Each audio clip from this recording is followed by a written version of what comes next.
বন্ধুরা, আজ রথযাত্রার যে জায়গায় এসে আমরা পৌঁছেছি সেই জায়গায় এক বিশেষ কাহিনী রয়েছে।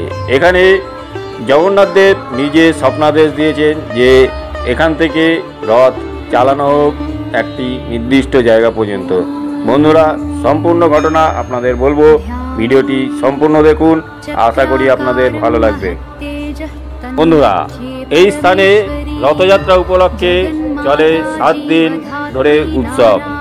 রথযাত্রার দিন থেকে শুরু করে উল্টো রথের আগের দিন পর্যন্ত এখানে চলে বিভিন্ন ধার্মিক অনুষ্ঠান।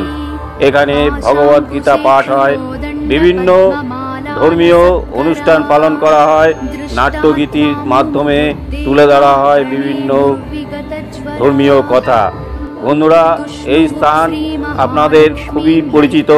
এই স্থান হলো ব্যান্ডেল মিলিটারি কলোনির সুব্রত সমিতির মাঠে এই ধর্মীয় অনুষ্ঠান হয়ে থাকে এবং এই ধর্মীয় অনুষ্ঠান হয় স্বয়ং জগন্নাথের আদেশে, জগন্নাথের স্বপ্নাদেশে এই রথযাত্রা শুরু হয়। আর গ্যারান্টি 3 মাস ওষুধের মতো এটা কাজ করবে। 60 টাকা বা 70 টাকা একটা জপমালার দাম, 250 টাকা বা 270 টাকা গীতার দাম, 1 মাস ফোন রিচার্জ করলে 350 টাকা। টেনশন কিন্তু কমছে না, আরো বাড়ছে, হ্যাঁ কি না? কি কি কারণে বাড়ছে আর বিস্তারিত বলছি না, যাদের টেনশন হচ্ছে তারাই ভাবুন। আর এই টেনশন থেকে মুক্তি যদি পেতে চান, গীতা ভাগবত অধ্যয়ন করুন আর জপ করুন। আর এই কৃষ্ণ ভক্তি শুধু যারা বোকা সাধারণ মানুষ এরাই কিন্তু গ্রহণ করে না। মহাপ্রভুর ইচ্ছা জাতি বর্ণ ধর্ম নির্বিশেষে সকল স্তরের মানুষ যেন এই কৃষ্ণ ভক্তি লাভ করে তাদের জীবনটা আনন্দময় করে তুলতে পারে। এই দেখুন, আমাদের পাশে আছেন হচ্ছে ডক্টর। একই বোকা না গাধা? বহুবার বিশ্লেষণ করেছেন আমেরিকায় যে আমি কৃষ্ণ ভক্তি প্রচার করেছি, ওরা সহজে কোনো কিছু গ্রহণ করে না, গ্রহণ করার আগে অনেক গবেষণা করে। তাই ওদেরকে কৃষ্ণ ভক্তি দিতে আমার অনেক কষ্ট করতে হয়েছে। তাই আপনারা অন্ধের মতো বিচার গ্রহণ করতে বলছি না, এটাকে বিচার করুন। বিচার করতে হলে তো আপনাকে জানতে হবে, গীতা ভাগবত পড়ুন। এই পাশে আমাদের দেখুন 2জন ব্যবসায়ী আছে বড় বড়, তাহলে যে কি অভাব বা কি বুঝতে পেরেছি যে এটাকে গ্রহণ করেছে। তাই এটাই হচ্ছে মহাপ্রভুর শিক্ষা, জাতি বর্ণ ধর্ম নির্বিশেষে সকল স্তরের মানুষ যে বর্ণে থাকুক, যে ধর্মে থাকুক, যে আশ্রমে থাকুক, প্রত্যেকের আশ্রমের কর্তব্য হচ্ছে সংসিদ্ধি হরিতোষণ, ভগবানের সন্তুষ্ট করা। যদি ভগবানের সন্তুষ্ট না হয় তাহলে আমাদের জীবনটাই আসা যাওয়া সার হবে, কোনো সার্থক হবে না, লাভ হবে না। তো সেই জন্য পরবর্তী আজকে সন্ধ্যায় আমাদের ইস্কন বিদ্যালয় প্রচার বিভাগের প্রধান যে ডাইরেক্টর শ্রী আনন্দবর্ধন দাস ব্রহ্মচারী প্রভু আশ্রমে এখানে হরিকথা পরিবেশন করবেন। আপনারা সকলে আসবেন। আগামীকাল সন্ধ্যায় শ্রী শ্রীমৎ গৌরাঙ্গ প্রেম স্বামী মহারাজ আসবেন। এইভাবে পরপর আরও অনেক ভাগবত কথা জগন্নাথের লীলা পরিবেশন করবেন। আপনারা ধীরে ধীরে এই শ্রবণ অল্প অল্প করে করুন, অনুধাবন করুন। কেন এই কথাগুলি বলা হচ্ছে? এই কথার মাধ্যমে আমাদেরকে তৈরি করতে হবে যে আমাকেও জগন্নাথ বা কৃষ্ণের এই রকম ভক্তি করে তাকে সন্তুষ্ট করব। তাহলেই এই জগতের যে আমরা ঘুরপাক খাচ্ছি তার দুঃখের কষ্টের মধ্যে এই আবদ্ধ থেকে মুক্ত হতে পারব। হরে কৃষ্ণ। তো এখানে আরো বলুন, হরে কৃষ্ণ হরে কৃষ্ণ কৃষ্ণ কৃষ্ণ হরে হরে, হরে রাম রাম রাম হরে হরে। देवश्री महारानी की, श्रील प्रभुपाद की, इस्कन रथयात्रा महोत्सव की, योगदानकारी भक्तवृंद की, गौर प्रेमानंदे। तो सकल का असंख्य धन्यवाद। বন্ধুরা, ইসকনের এক মহারাজ টেনশন মুক্ত জীবন কিভাবে আপনারা পেতে পারেন তার উপায় বলল। এখন জগন্নাথ দেবের আরতি হবে, যা আপনারা দেখতে পাবেন এই ভিডিওতে আপনারা আরতি দেখুন জগন্নাথ দেবের। কীর্তনের শেষে এখানে প্রসাদ হবে, তো এই কীর্তন চলতে চলতে দুজন ভক্ত প্রভুজি বা মাতাজি একটু সাইড করে দিন। শ্রী জগন্নাথ দেব চৌধুরী মহারানী কি আনন্দী যশোমতী নন্দনা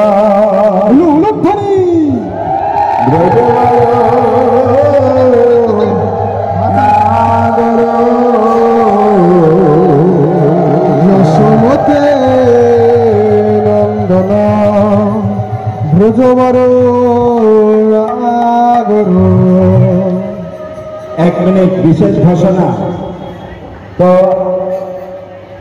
বিশেষ করে যারা 11টা-15 মধ্যে এখানে এসেছেন আর এই 2 ঘন্টা হরিকথা শ্রবণ করেছেন, তাদের জন্য আমরা বসে প্রসাদের ব্যবস্থা রেখেছি। যারা কুপন পাননি বা পরে এসেছেন তাদেরকে আমরা প্রসাদ দেব হাতেতে, বাটিতে। তো সেই জন্য আগামী দিন বা বাকি যে কয়দিন আছে সকলের জন্য এই রকম আমরা কর্তৃপক্ষ কমিটির সকলে মিলে আমরা সিদ্ধান্ত করেছি, আপনাদের সাহায্য আমরা প্রার্থনা করবো এবং সকলে আমাদেরকে সাহায্য করবে। যশোমতী নন্দন ব্রজবর নাগর যশোমতে নন্দন ব্রজবর নাগর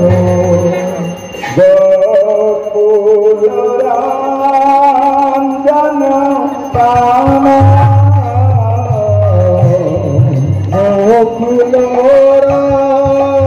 গোকুলরঞ্জন কান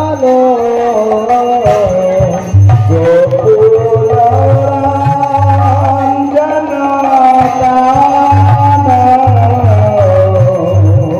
গোকুলরঞ্জন কান গোপীপারান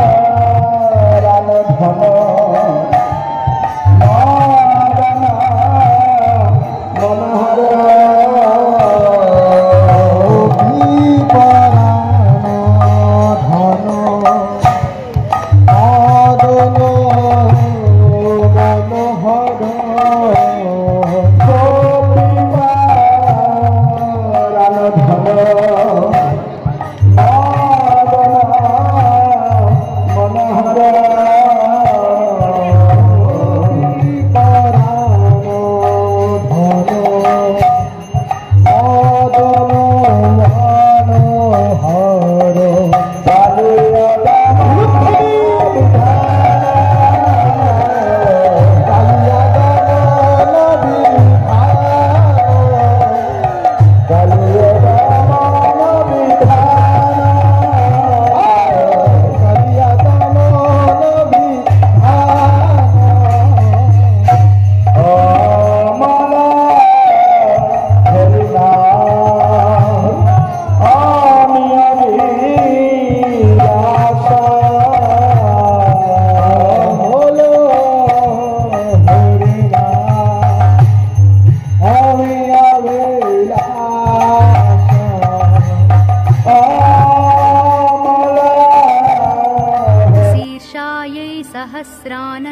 বিভিন্ন ধর্মীয় অনুষ্ঠান পালন করা হয়ে থাকে।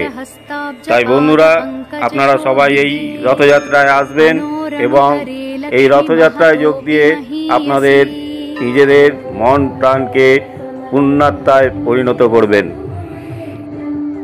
এখন দেখে নিচ্ছি এখানে যে নাট্যগীতি হয় সেই নাট্যগীতির কিছু অংশ। বন্ধুরা, এ ধরনের বিভিন্ন অনুষ্ঠান এই স্থানে 7 দিন ধরে হয়, তাই আপনারা এর মধ্যে যদি সময় পান অবশ্যই এসে এই অনুষ্ঠানে যোগদান করবেন এবং অনুষ্ঠানকে সাফল্যমণ্ডিত করবেন। বন্ধুরা, এখন অনুষ্ঠিত হচ্ছে হিরণ্যকশিপু বধের নাটক। বন্ধুরা, শুধু নাটক, নাট্যগীতি বা ভগবত পাঠ নয়, এখানে রয়েছে জগন্নাথ দেবের মহাপ্রসাদ গ্রহণেরও ব্যবস্থা। সুন্দর ব্যবস্থার মাধ্যমে এখানে সমস্ত ভক্তদের জগন্নাথ দেবের মহাপ্রসাদ বিতরণ করা হয়। হ্যালো দর্শক বন্ধুরা, আশা করি আপনারা সকলেই আসবেন, এই অনুষ্ঠানে যোগ দিয়ে অনুষ্ঠানকে সাফল্যমণ্ডিত করবেন। আর জগন্নাথের কৃপায় আপনারা সবাই সুস্থ থাকুন, ভালো থাকুন। আর ভিডিওটি ভালো লাগলে লাইক শেয়ার করবেন এবং চ্যানেলটি অবশ্যই সাবস্ক্রাইব করবেন।